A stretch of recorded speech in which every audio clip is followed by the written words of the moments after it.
The Strait of Hormuz is one of the most strategically important straits in the world. It separates the Persian Gulf and the Arabian Sea, and at points is only 30 miles wide.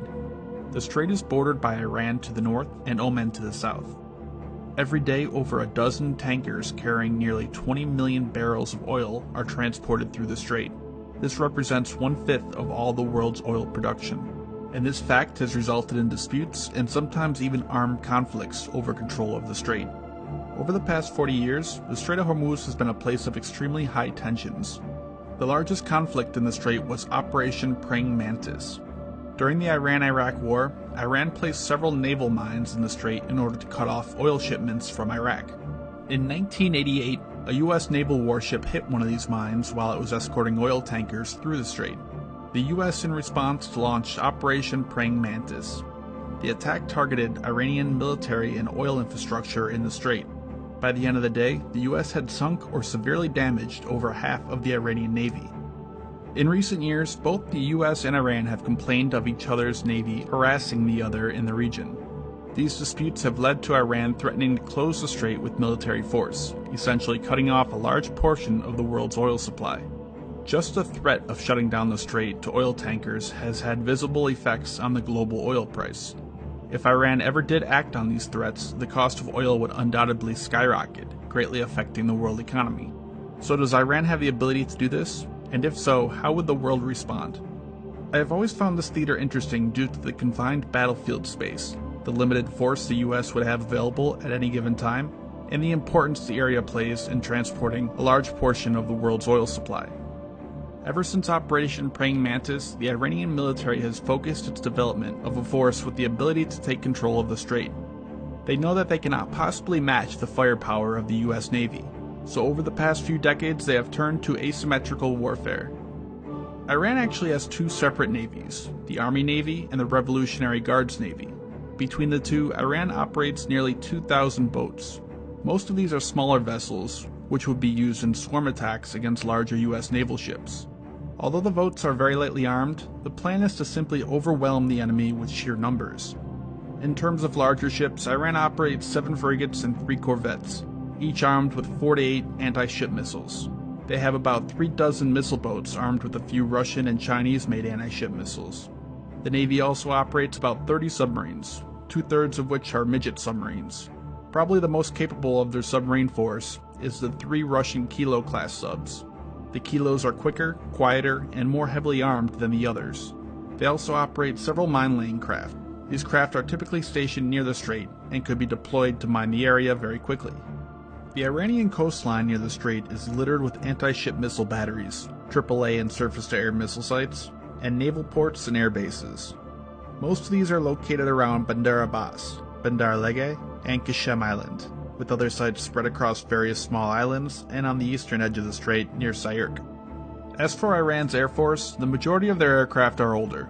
It consists of some 25 operational F-14s, 60 F-4 Phantoms, and 60 F-5s, all left over from before the revolution, some 25 MiG-29s, a few dozen Mirage F-1s, and 20 Chinese F-7s, which is a copy of the MiG-21. Iran recently purchased at least 4 S-300 surface-to-air missile batteries from Russia. This greatly upgrades their air defense capabilities.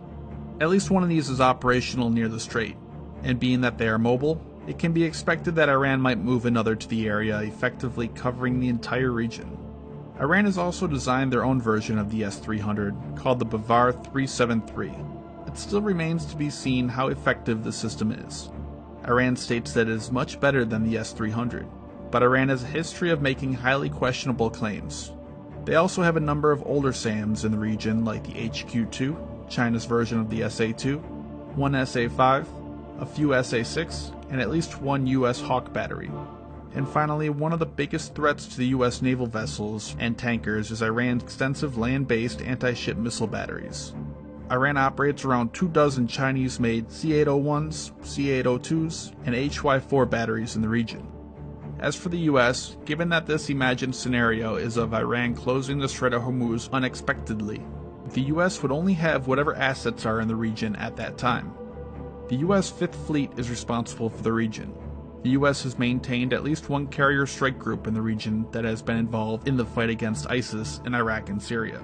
A carrier strike group typically consists of a carrier and 4 or 5 cruisers and or destroyers, and a carrier air wing consisting of 40 to 48 FA-18 multi-role fighters. Also, there is typically an amphibious ready group in the region as well. Currently, the USS Bataan is on station in the region. It is assumed that there are 2 to 3 submarines and possibly one converted Ohio-class sub armed with over 150 Tomahawk cruise missiles within strike range.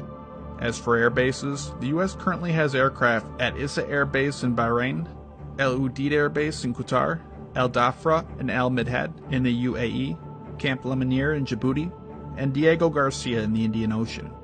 Aircraft operated at these bases include a wide variety of F-15s, FA-18s, F-16s, AWACS, tankers, reconnaissance aircraft and drones, B-52 bombers, and has recently hosted B-1 and B-2 bombers and F-22 stealth fighters.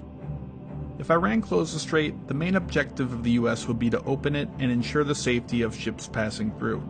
The Iranian army today poses a much larger and more advanced threat than it did during Operation Praying Mantis 30 years ago.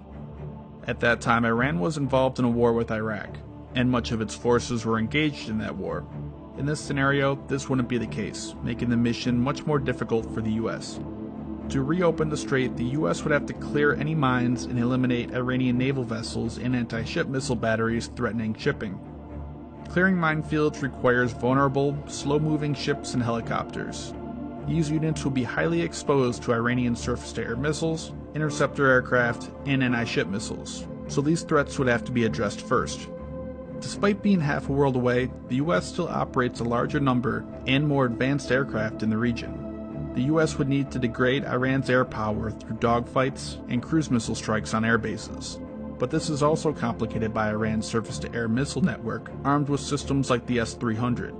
The good news for the US is that they have extensive experience with the S-300. The US operates at least one S-300 that it uses for training purposes out in the Nevada desert, which the US has taken apart and studied thoroughly. They also train regularly against Greek-operated S-300s. It is highly likely that by now the US has come up with an effective countermeasure against the system, but as with all countermeasures, they do not work 100% of the time. If the US can significantly eliminate Iran's air force and surface-to-air missile threat, the mission would then focus on destroying Iran's naval fleet and anti-ship missile batteries. This would also prove to be a difficult task, as they are numerous, small, and can be easily hidden. The US would also have to conduct large-scale ASW, or anti-submarine warfare missions, to deal with the Iranian submarine threat. This again would prove difficult due to their relatively large submarine fleet, and missing even one sub could result in heavy losses. And then finally after this, the US could begin the mine-hunting operations. Much of this scenario would rely on the location of the US carrier strike group. If it was in the Persian Gulf during the closure of the strait, the US could potentially face several major losses, potentially even losing the carrier at the hands of dozens of Iranian anti-ship missiles, swarms of fast attack craft, and its large submarine fleet. However, if the carrier was out in the Gulf of Oman, or in the northern Indian Ocean, the US could keep its distance, minimizing its risk while it strikes at Iranian targets. Overall, reopening the Strait of Hormuz would be a very difficult task and could take several days.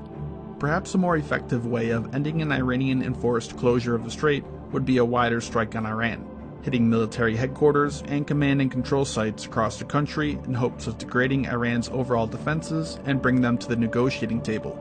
This, however, would threaten to escalate into a much larger war, with Iran possibly firing ballistic missile strikes not only at US assets, but also at other regional allies, like Israel, and possibly eliciting sympathy from other nations due to the widespread strikes. However, a more realistic scenario would involve many more nations against Iran, due to the importance of the strait. Nearly $1 billion worth of oil passes through the strait every single day, most of which goes to Asian countries like China, Japan, and India, and the oil is a vital source of income for Middle Eastern countries like Saudi Arabia and Iraq. The closure of the strait would not be tolerated by these countries, and their combined force would eventually end any Iranian occupation of the strait.